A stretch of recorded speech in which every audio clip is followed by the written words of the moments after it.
Well, let's talk about the acids first. I have a set of acids right here for you. Now, these set of acids, you'll get 6 different acids when you start testing for every single carat. We actually have a 10 carat acid, 14 carat acid, 18 carat acid, 22 carat acid, a platinum acid, and a silver acid. Now, how this works is they have a combination of the gold acids have a combination of nitric and muric acid in different concentrations to create a different strength of acid. The 10 carat acid will only dissolve items that are less than 10 carat, whereas the 14 carat acid will dissolve only items, or also only items less than 14 carat, but 14 carat acid will dissolve an item that is 10 carat. And 18 karat acid will do the same thing. 22 karat acid will pretty much wipe out anything besides like a little pure gold bar, pure gold coin, or something of that effect. And the way this works is you're going to have a test stone. This is a little bit larger one. It's for the demonstration here. And when you go to test someone's piece, in fact, I got a whole bag of stuff right here. When you go to test a piece of jewelry, let's say a bracelet that's not quite as mangled as this, you're going to scratch it on there till you get a visible line. Now, it looks a little harsh. It really isn't. It barely takes anything off the piece of jewelry here, and I am scratching far more than you need to. Generally, you just need kind of 1, 2, 3 passes till you get like a visible line there. I'm doing a little bit thicker, heavier line for this demonstration so you can see it. Now, let's say the item's stamped 14 karat and you're just wanting to verify that. You make your test scratch here. You would take your 14 karat acid, you'd put it on directly on the line here, and then you're going to watch it. And if the acid, it instantly dissolves that line to where you can no longer see the line through the acid, then it is not 14 karat gold. It might be 10 karat gold, but it's not 14 karat gold. Even though it's stamped that, it's not going to be it. If you put the acid on there and the line doesn't change, you still see the line, it's visible, it just looks like you put a drop of water on it, then it's 14 karat gold. And with 14 karat, you can even see a little bit of color changes. So it's kind of acceptable. Like if the line's going to start off really yellow, if you put that 14 karat acid on there and it turns just a tiny bit brown, but the line stays, it might be like 13 karat. You know, the line's still there. It's really close to 14 karat.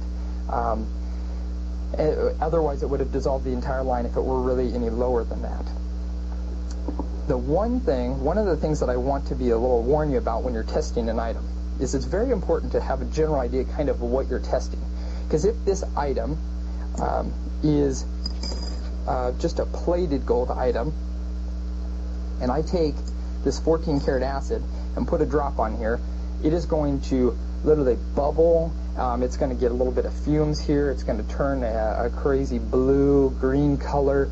It's a really destructive thing. It really reacts. Once it gets through that gold plating, it reacts with that base metal that's underneath there and causes a really intense, chemical reaction. But one of the key things that people remember from it, one, it smells bad, and that's where you kind of need to, where people talk about wearing masks when they're using this acids, and I'll go into a few more of those safety tips with it. But it smells bad, but you really notice that it gets a blue-green color. It turns the acid blue-green. One of the things that will cause a false reading is if you're taking a 14 karat gold piece of jewelry and you're using something like 18 karat on it by accident. If you were to put this and literally put it on this 14 karat gold piece, if it sits there long enough, it will actually just start, it won't bubble and it won't smell really bad, but it'll start to turn a little bit of a bluish green color when it sits there long enough. And a lot of people will mistake that for a false reading of gold. It actually isn't. You're looking for, you're just not using the right acid. You're using too strong of an acid directly on the piece. I know we're talking about only doing scratch test, and you wouldn't really notice that on the scratch test. If you use the 18 karat acid on a 14 karat piece on the scratch test, it would just dissolve the line. But there are instances where, as you'll start buying more, you're not buying it from someone who really values this as a piece of jewelry. You're buying it from someone who, like this, has a bracelet. They don't care what happens to it, how dented it is. It's scrap gold to them. They found it at a garage sale or something. And you want to ensure that this piece, because it weighs quite a bit, is actually gold. So you're going to literally put the acid directly on the piece, because the customer doesn't care if it gets a little bit destroyed, and that's really the best way to make sure that the item's not plated. Because every once in a while on the scratch test, you'll have real thick plating, might give you a slightly inaccurate reading. This is the most accurate way, but you can't do it with every piece. But this is what I'm talking about, is, you know, if you do put this 18 karat acid directly on this piece, it will cause it to turn kind of bluish green. You don't want to do that. So you really need to make sure that whatever you think it is, if it's stamped 10 or 14, that you use 10 or 14 karat acid on it.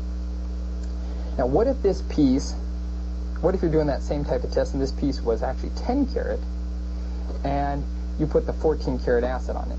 You put that 14 karat acid on it, and it's going to instantly turn that spot brown. It's going to turn it brown, discolor it, and that's one of your indications that it's the lower carat. Because if this were 14 karat and we put a drop of 14 karat acid on there, it will have very minimal reaction to it.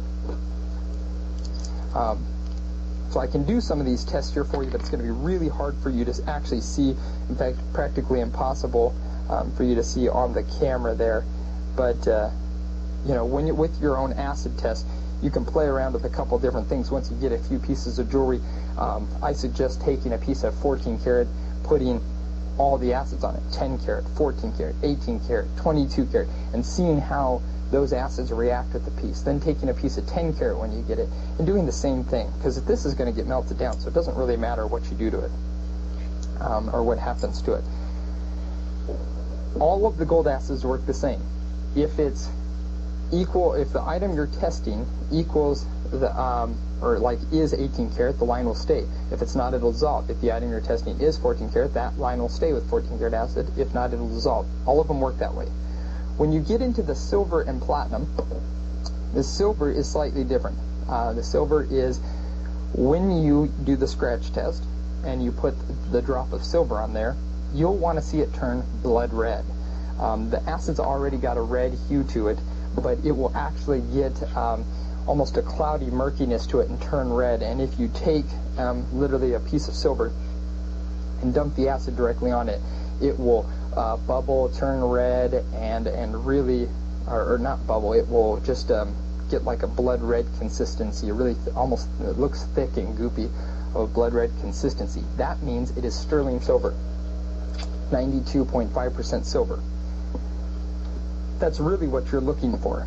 If you see it, if you put this acid on there and it turns kind of a bluish green color, you're down into the 80% and lower, and be cautious, because, excuse me, the difference between like 80% and the item being fake is real borderline, because the acid does the same thing with fake items that 14 karat does.